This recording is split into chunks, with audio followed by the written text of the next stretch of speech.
A la 1 de la madrugada del 12 de abril de 2019, Héctor González encendió la luz de su cocina para tomar un vaso de agua, y descubrió que el grifo goteaba sangre. Héctor vivía solo en un modesto apartamento en las afueras de Sevilla. Era un hombre metódico. Todos los días, tras la jornada en la oficina, llegaba, preparaba la cena, veía las noticias y se acostaba a la misma hora. Nada en su rutina anunciaba que aquella noche se convertiría en el inicio de un misterio capaz de desmembrar su tranquilidad. La mañana anterior había sido completamente ordinaria. Héctor había trabajado en un informe sobre el incremento de robos nocturnos en la ciudad, nada que él no pudiera manejar. Tras cerrar el ordenador a las 8, cenó una tortilla de patatas, barrió el recibidor y leyó un capítulo de un libro de memorias antes de dormirse. A las 12 menos cuarto, su reloj marcó la media luz del pasillo y todo pareció normal. Pero, cuando el grifo dejó escapar su primer gota de fluido rojizo, un escalofrío lo recorrió de pies a cabeza. Se frotó los ojos, comprobó que no temblaba y volvió a mirar. Sí, allí, entre el brillo metálico del fregadero, pequeñas bolitas de un tono muy similar al de la sangre humana tintineaban al caer. Héctor sintió que el silencio se hacía más espeso, casi palpable. Con cuidado, llegó hasta el interruptor y al encender las luces de la cocina, observó las paredes salpicadas de manchitas oscuras, como si alguien hubiera salpicado tinta densa. Temblando, abrió el grifo del agua caliente esperando que se tratase de alguna pintura descascarada o un defecto de la tubería. Nada cambió, el agua roja continuaba fluyendo con un murmullo macabro. Instintivamente, Héctor apartó el vaso para no envenenarse y se apoyó contra la encimera. ¿Sangre? ¿De dónde provenía?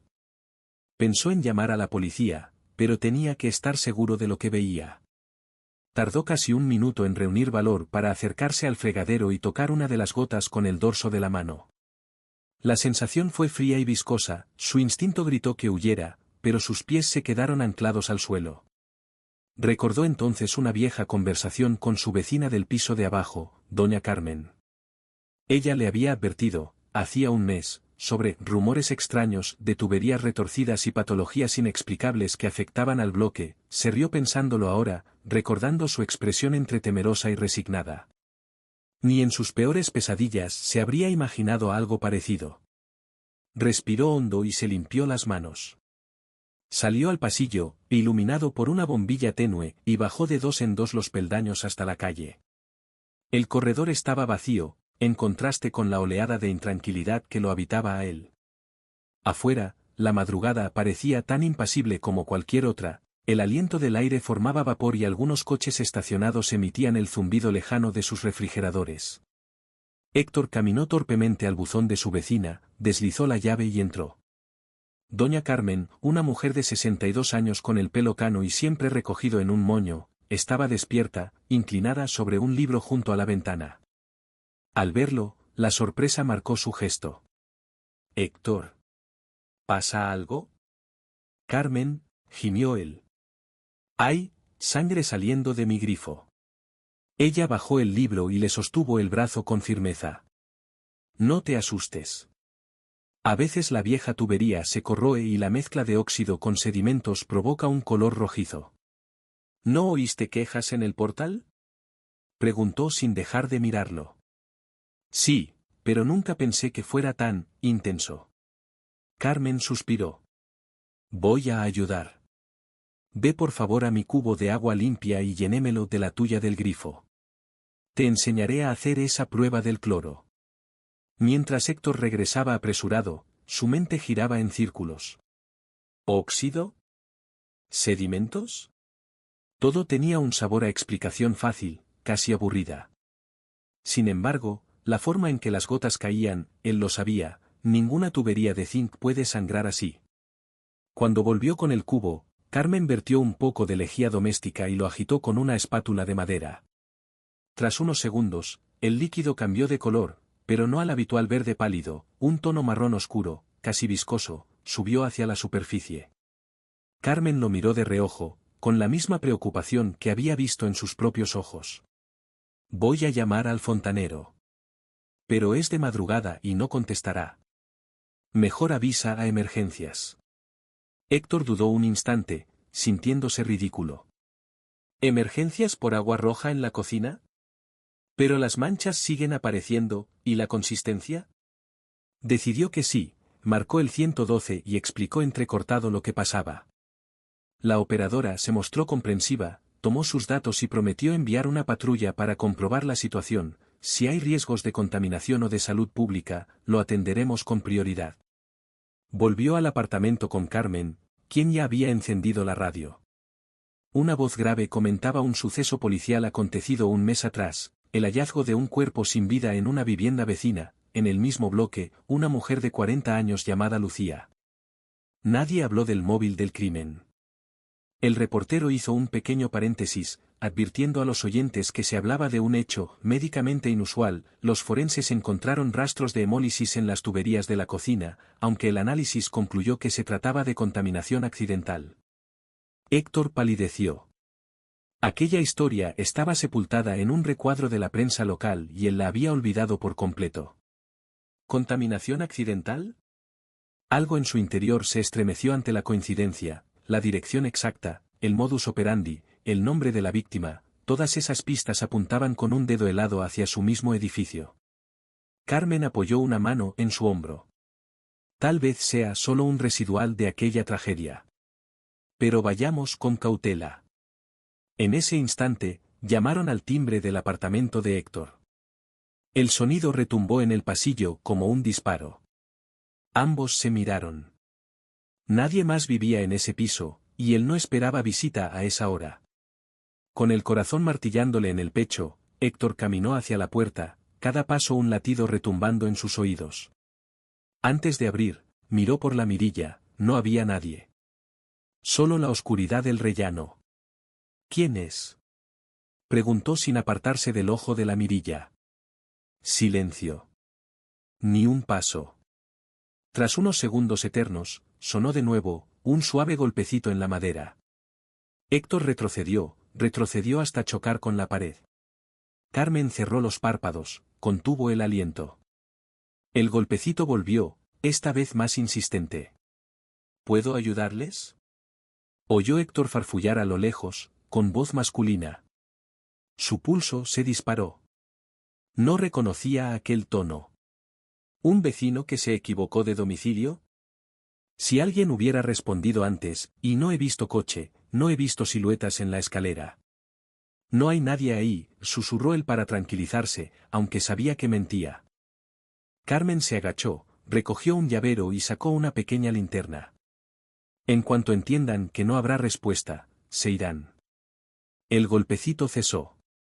La tensión en la puerta se disipó de pronto, como si el viento hubiera abandonado el pasillo. Tras unos instantes de inmovilidad, Héctor tomó aire y abrió con cuidado. Nada. Solo un trozo de papel arrugado en el suelo, un papel con un solitario número garabateado, 17. Héctor retrocedió, tomó el papel con una mano temblorosa y lo desplegó.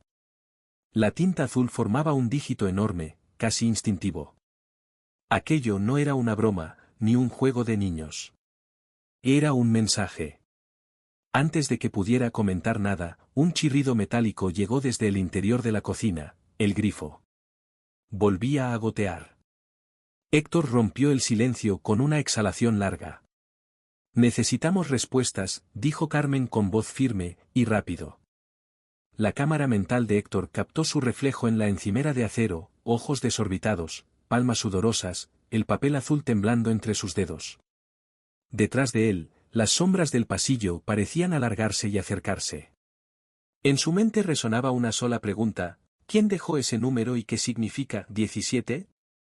El alba del 13 de abril llegó sin avisos. A las 6 en punto, los primeros rayos de sol se filtraron por la estrecha rendija de la persiana del salón de Héctor. La jornada prometía ser tan habitual como cualquier otra: café, tostadas y un vistazo rápido a los correos de la oficina. Sin embargo, la inquietud no abandonaba sus pensamientos. El grifo sangriento y el misterioso 17 parecían haber instalado un ruido constante en su mente, incapaz de silenciarse.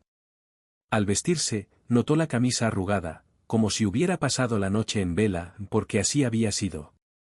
Se sirvió el café con manos aún temblorosas, y al posar la taza sobre la mesa, descubrió una gota oscura en el borde. Se quedó inmóvil, conteniendo la respiración. Pero aquella gota se deslizó sin dramatismos, cayó al suelo y se evaporó con un leve siseo. Un sonido trivial, la confirmación de que nada, ni siquiera una simple mancha, sería ya cotidiano. Héctor recordó que su vecina Carmen le había propuesto llamar juntas al fontanero. La última vez, la mujer colgó el teléfono tras la operadora de emergencias, prometiendo que en menos de una hora vendrían a revisarlo. Llevaban ya casi 7 horas de espera. Con el café intacto, decidió que no podía quedarse más allí sin investigar por su cuenta. Tomó su chaqueta y bajó hacia el portal. Esta vez había luz plena, y el pasillo le pareció extraño. El suelo de terrazo, tan familiar, reflejaba extrañamente la silueta de sus propias piernas. Al llegar a la puerta de Carmen, notó que estaba entreabierta. Un escalofrío lo detuvo en seco. Carmen, susurró, ¿estás? Ninguna respuesta. Con cuidado, empujó la puerta, esta cedió con un chirrido leve. El apartamento estaba en silencio. Se metió dentro y cerró la puerta tras de sí. La mesa del salón estaba impoluta, el libro de memorias que había estado leyendo Carmen a la 1 de la madrugada había desaparecido. Sobre el escritorio, en lugar de sus notas y bolígrafos, solo quedó un folio doblado en 4 partes. Héctor respiró con dificultad. Desdobló el papel, era un fragmento de lo que parecía un informe de policía, arrancado por la mitad. Se leía: analíticas revelaron la presencia de restos de, y el resto de la página estaba en blanco. No había fecha, ni nombre. El documento era incapaz de contar nada por sí solo, pero la intuición de Héctor le gritaba que era clave. Sin pensarlo, guardó el papel en el bolsillo y descendió al portal. Afuera, la calle estaba vacía. Nadie pasaba junto a él, solo el eco lejano de un camión de basura. Se dirigió hacia la ventana del apartamento 17, el mismo número que había aparecido en su puerta. El cristal estaba empañado por el rocío, al acercar la mano, quedó marcada la huella de sus dedos. Miró con la cara pegada al vidrio, el interior parecía desierto, con persianas bajadas. Recordó vagamente que aquel piso llevaba vacío meses, tras la tragedia de Lucía, la mujer hallada muerta. Nadie se había mudado, la inmobiliaria del barrio no había logrado alquilarlo. Los vecinos comentaban que el olor a humedad y, algo más, hacía casi imposible convivir cerca. Pero siempre fueron rumores. Ahora, con aquella huella en el cristal, Héctor sintió el peso de un espeso aliento sobre su nuca. Volvió a subir al edificio para buscar al portero, pensando en exigir información. Sin embargo, descubrió que el cuarto de conserjería estaba cerrado con llave y sin luz. Como si nadie hubiera habitado aquel pequeño cuarto jamás. Ignoró el hormigueo en las piernas y prosiguió hasta el piso de Carmen. Abrió la puerta, allí estaba la mujer, sentada en su sillón, erguida y en absoluto movimiento, como si dormida. «Carmen», exclamó, «¿estás bien?» Ella no se movió. Héctor dio un paso adelante y tanteó su muñeca para buscar el pulso. Su corazón rugía tan fuerte que creyó oírlo desbocado en toda la habitación. Notó que la piel de ella estaba helada. Sin soltarla, la recostó con suavidad en el sofá y buscó su teléfono móvil.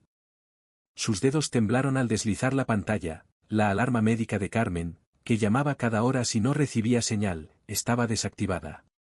Un fuerte golpe en la puerta lo hizo girar. El apartamento de enfrente, un vecino, un hombre con el pelo largo y despeinado, miraba con gesto impaciente. «Perdone, ¿ha visto pasar al portero?» «Decía que vendría a reparar la calefacción esta mañana», dijo el hombre, con acento sureño. Héctor negó con la cabeza, dejando a Carmen recostada y cubierta con una manta del sofá. Al girarse, ambos se miraron, él entre alivio y sorpresa, ella entre confusión y agradecimiento. «Lo siento, estoy ocupada». «Hasta luego», dijo el vecino y siguió su camino bajando las escaleras. Tras asegurarse de que Carmen respiraba, Héctor recogió su teléfono y marcó de nuevo el 112. Esta vez pidió asistencia médica urgente, «Mi vecina se ha desplomado y está inconsciente». La operadora le aseguró que enviarían una ambulancia. Mientras esperaba, Héctor abrió de nuevo el folio arrancado de Carmen. En la parte superior, apenas legible, se adivinaba Informes Confidenciales Unidad de Homicidios Sevilla. El sonido de sirenas irrumpió entonces en la calle, acercándose lentamente. Héctor bajó con precaución a abrir el portal. Los paramédicos entraron en tromba, atendieron a Carmen con rapidez y la colocaron en la camilla. Uno de ellos, un joven de gafas, se volvió hacia Héctor. ¿Ha pasado algo inusual? Héctor se debatió entre la tentación de contarle lo del agua sangrienta y el informe de la unidad de homicidios, pero se contuvo. Simplemente asintió y se encogió de hombros. Se ha desmayado de pronto. Mientras la ambulancia se alejaba, Héctor agarró el informe doblado y lo guardó en el bolsillo. Se quedó un momento en la acera, escuchando cómo las ruedas chirriaban en el asfalto. Cuando el sonido de las sirenas se diluyó, sintió el impulso de volver a su casa y cerrar tras de sí la puerta con llave. No quería permiso para sentarse junto al grifo de la cocina, solo necesitaba tiempo para ordenar las piezas de aquel rompecabezas. Al llegar al portal, volvió a mirar hacia el piso 17. La puerta permanecía cerrada. Un bosquecillo de arbustos en el patio interior oscilaba suavemente con la brisa matinal, proyectando sombras serpenteantes sobre la pared. Héctor inhaló profundamente, el olor era diferente, no a humedad, sino a algo penetrante, casi metálico, y supo que debía entrar. Subió por la escalera con paso decidido, al llegar frente al número 17, apoyó la palma en la madera fría de la puerta. No había timbre, así que golpeó suavemente. Esperó unos segundos y volvió a golpear. Entre el golpe y el eco, creyó oír un ruido, como madera rozando madera en el interior. Sin titubear, giró el pomo, no estaba cerrado con llave, sino solo trabado. Al abrir, descubrió un vestíbulo minúsculo con paredes amarillentas, salpicadas de manchas oscuras sin forma aparente. Al fondo, la cocina, un fregadero idéntico al suyo, el grifo inclinado, y completamente seco. Ni una sola gota ni mancha. El pasillo conducía a un salón con un sofá desvencijado, una mesa de café cubierta de polvo, y sobre ella, una carpeta llena de fotos. Héctor entró con cuidado. Al acercarse a la mesa, notó que las fotos eran recortes de prensa, el titular «Misterio en Triana», hallan rastro de hemólisis en tuberías, se repetía en varias imágenes. Lucía, la víctima, aparecía sonriendo en una instantánea doméstica, junto a un hombre de mirada seria. Otra foto mostraba a la policía trabajando en la escena, sellos de «Confidencial» y siluetas borrosas. Con las palmas sudorosas, tomó la carpeta y revisó las páginas, documentos, esquemas de tuberías, anotaciones a mano con fechas y coordenadas. Al caer en la última hoja, descubrió, garabateado, un número, 17. El mismo que le habían dejado a él. Un crujido lo sobresaltó, provenía de la habitación contigua. Al girarse, vio la puerta entornada, más allá, una figura masculina de pie, pegada a la ventana, observando la calle. Su silueta alta contrastaba con la luz que entraba del exterior. Héctor vaciló un segundo, paralizado. El hombre alzó la mano lentamente y le hizo un gesto, «Ven». El corazón de Héctor retumbó como un tambor. Dio un paso adelante, metiendo la carpeta bajo el brazo. El hombre se giró y se acercó al pasillo, revelando el rostro. Era Rubén Méndez, el fontanero que había prometido llegar a primera hora. Su mono azul tenía manchas de óxido y grasa, y sus ojos parecían tristes, como si conocieran un secreto inconfesable. «No debiste entrar», dijo Rubén con voz grave. ¿Tú eres el que me dejó el número?», preguntó Héctor, con el pulso agitado. «¿Qué pasa aquí?». Rubén negó despacio. Se llevó un trapo al cuello y aspiró el aire con fuerza. «Esto no es obra de tuberías corroídas ni de simples accidentes. Es un experimento. Un proyecto que salió mal». Héctor tragó saliva. «¿Un experimento?». Rubén se giró hacia la ventana y señaló los edificios cercanos. Todo empezó cuando Lucía murió. No era casualidad. No es casualidad tu grifo. Ni el 17. Héctor sintió como un sudor helado descendía por su espalda. En el espejo de la ventana, vio el reflejo de ambos, un hombre tembloroso con una carpeta y un fontanero cuyos ojos ardían con una mezcla de culpa y resignación.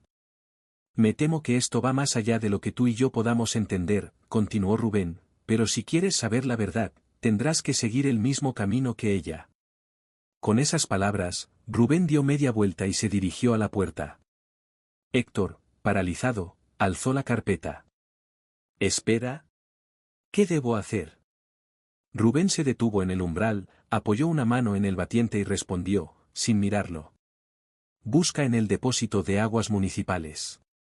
Allí encontrarás la fecha del 17 de marzo de 2019. Todo empezó ese día». Y desapareció tras la puerta, dejando a Héctor solo, con la carpeta temblando en sus brazos y el eco de un experimento siniestro resonando en los muros del piso 17. Héctor salió del piso 17 con la carpeta apretada contra el pecho. El pasillo del edificio estaba silencioso, casi reverencial, como si las paredes mismas guardaran el secreto de aquella tragedia. La indicación de Rubén resonaba en su mente, buscar en el depósito de aguas municipales la fecha del 17 de marzo de 2019. Esa misma tarde, después de dejar a Carmen con su hermana, ya consciente y rodeada de familiares, Héctor se dirigió a las instalaciones del depósito de agua de Triana, un edificio grisáceo junto al río Guadalquivir. Allí, puertas y ventanas estaban custodiadas por un par de vigilantes y una cámara de seguridad apuntándolo todo. Sentía que cada paso lo acercaba al epicentro de algo más grande de lo que jamás imaginó. Con la carpeta bajo el brazo, se presentó en recepción como periodista freelance que investigaba un caso de contaminación. Por suerte, la puerta giratoria no tuvo más control que un registro rápido de su documento. Al final del largo pasillo, un archivero de bata blanca lo condujo a un almacén de estanterías metálicas repletas de cajas etiquetadas por años. «Busque aquí», dijo, señalando la fila de 2019, «pero tenga cuidado, los registros marcados como confidenciales solo salen con autorización de la dirección». Héctor asintió y apartó con cuidado las cajas marcadas como genéricas hasta encontrar la que llevaba el sello oficial, 2019 a 2003 Proyectos Experimentales H. Sevilla. Al abrirla, el interior reveló planos detallados del sistema de tuberías, documentos con membretes del ayuntamiento, y sobre todo, un informe final fechado el 17 de marzo de 2019, firmado por el jefe de la unidad de homicidios y otro por el director de salud pública. Leyó con el pulgar tembloroso, resultaba que, unos días antes de la muerte de Lucía, el depósito había participado en una prueba piloto autorizada por un contrato confidencial con una empresa de biotecnología, Aquanova SL, para mejorar la potabilidad del agua mediante aditivos enzimáticos. El informe admitía que, en fase de pruebas, ciertas bacterias mutaron y liberaron restos de hemoglobina humana, resultado de cultivos celulares usados en otro proyecto, contaminando las tuberías. El texto describía que la hemólisis transitoria no suponía riesgo sanitario grave, pero ordenaba suspender inmediatamente el proyecto y destruir los datos. Sin embargo, la nota final advertía, los impactos a largo plazo son desconocidos. Se recomienda investigar posibles efectos neurológicos ante exposición prolongada. Héctor sintió un escalofrío. ¿Neurológicos? ¿Efectos en la conducta o la salud mental? ¿Podrían las pequeñas cantidades de hemoglobina alterar el estado de ánimo o provocar desorientación? Esa podría ser la razón por la que Lucía se halló con un comportamiento extraño horas antes de morir. De regreso a su apartamento, Héctor confrontó a Rubén en el pasillo. El fontanero esperaba, apoyado en la pared, con una expresión de agotamiento. ¿Lo has encontrado?, preguntó Rubén. Sí, contestó Héctor, mostrándole el informe. Esto es peor de lo que creía. Rubén asintió, con la mirada fija en el documento. Vinieron a taparlo. Y desmantelaron las pruebas en el laboratorio. Pero la mecánica de las tuberías siguió inyectando pequeños restos de aquella muestra. Por eso viste el grifo sangrar. Héctor tragó saliva. ¿Pero por qué 17? Rubén alzó los hombros. Fue el número que usamos para identificar el proyecto en clave. Todos los archivos lo llevan. Y también lo marcamos en las puertas de los pisos donde el agua se había probado, para ver la dispersión. En ese instante, Héctor comprendió la magnitud de la operación. No era un experimento accidental, sino una prueba encubierta de comportamiento poblacional, amparada en la burocracia, sin consentimiento de los vecinos. Lucía, la primera víctima, había sido solo la punta del iceberg. Decidieron actuar. Rubén, que llevaba tiempo sintiéndose culpable, proporcionó a Héctor los contactos de un abogado especializado en derechos humanos. Juntos redactaron una denuncia formal al Defensor del Pueblo y al Ministerio de Sanidad, adjuntando el informe, las fotos y testimonios de vecinos que habían sufrido mareos, insomnio y confusión desde marzo de 2019. Semanas después, la presión mediática y legal obligó a Aquanova SL a suspender el contrato, admitir la fuga del proyecto y compensar a las familias afectadas. El caso estalló en los periódicos, experimento ilegal en red de agua pública, se volvió tendencia. El ayuntamiento abrió expedientes y cesó a varios funcionarios. Héctor recuperó la serenidad, su grifo volvió a arrojar agua clara, limpia. Pero nunca olvidó el sonido de aquella tinta roja deslizarse como un augurio macabro. Lo que empezó como una simple gota de sangre en un grifo reveló una red de mentiras y encubrimientos, un experimento sin autorización que jugó con la salud de miles de vecinos. Hoy, gracias a la valentía de un hombre común y un fontanero con conciencia, la verdad salió a la luz. Suscríbete para no perderte la próxima verdad oculta.